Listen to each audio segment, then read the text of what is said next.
Hi guys, welcome back to OCD Recovery YouTube channel. Gemma here. I wanted to talk a bit today about consistency with your recovery work.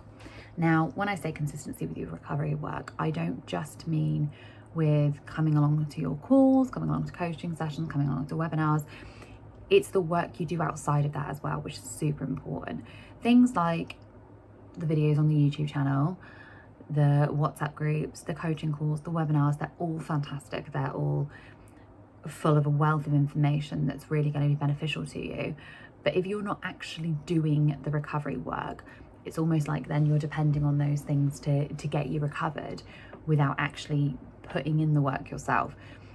So when I say the work, what I mean? So I mean your exposures, I mean your disputing work, I mean reading the books, I mean cutting the compulsions, making yourself do everything, like all of those things, everything that you'll learn from the knowledge that you get in the things I previously mentioned, the coaching calls, webinars, all of that is information, but that information needs to be implemented in everyday life too. It can't just be, oh, I understand the concept of it, therefore I'm doing it, because that's not the case. And I can understand why sometimes that perspective comes in, because I think we all think that. Let's say you're someone that sits at home scrolling on social media all day, and the things that you're scrolling on social media are all around the same topic. Let's say dog training. So I was training my puppy a while back, and so everything I looked at on social media was like, I would see a video of a dog being trained. So because I watched that, algorithm then means every video that's popping up is a dog being trained, and you'll watch loads and loads of videos on it. And then if you're doing that multiple times per day, multiple days per week, you're going to be watching a lot of content on that thing. Now, that doesn't mean that you now know better than a dog trainer, because I would get those thoughts sometimes. When I was taking the actual training sessions, someone would say, the trainer would say, oh, don't do it this way, do it this way. And I would actually think, oh no, actually I watched a video though, and I think that they were right. Like I would think that I knew more than the person training me, because I understood the concept of it. And I thought that by knowing something conceptually, like watching people do gym videos, just because you now know the correct form, it doesn't mean you're doing that. It doesn't mean you're actually in the gym. It doesn't mean you're actually exercising because you understand how to do it. But it can really lead us to believe sometimes that because we know all of the information and we're watching people do it, and we can kind of imagine ourselves doing it, that's the same as doing it. But that's not the same as doing it. That is just watching something, understanding something, conceptualizing it. But we have to actually put it into practice too, because without practicing it, we're never going to actually embody it. So yes, you can have the knowledge, and that's great. Knowledge is power. It's fantastic to have that knowledge.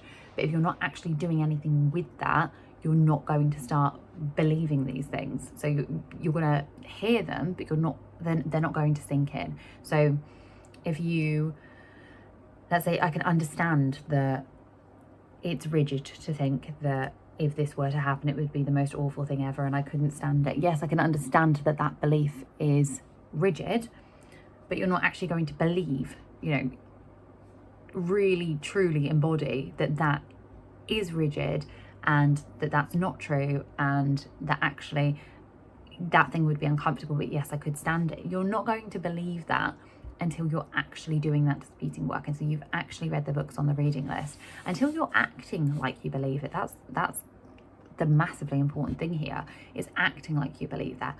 If you're saying, do you know what, that thing actually wouldn't be awful and I could stand it, but then you're avoiding that thing like the plague, you're telling your brain, actually that thing is awful and I can't stand it. So you can write down the work all you want, but if you're then acting against that new belief, you're not going to believe it. You have to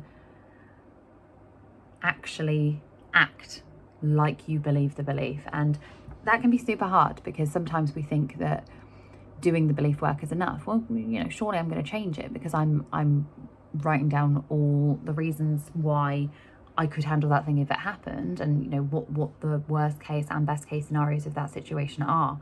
And yes, when you write it down, it's going to make a lot of sense to you, but unless you're actually acting like you believe that, it's not going to make sense to you. So that's why it's super important that we're putting the work that we learn into action. If you have a call, let's say every week, but that's all you're doing, you're having a call every week and then you're doing no work in between, you're not going to make great progress, because all you're doing is getting more information every week. And if you haven't been doing the work in between, there's not much work to give you after that, because it's like, well, you have to get the basics right first.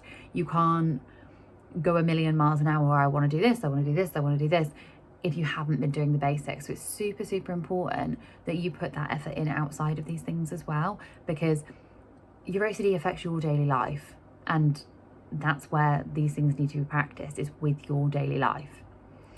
So I hope that helps you guys, and if you've got any suggestions of particular topics you want me to cover, just pop a comment below and I will get around to that. I hope you will have a wonderful day.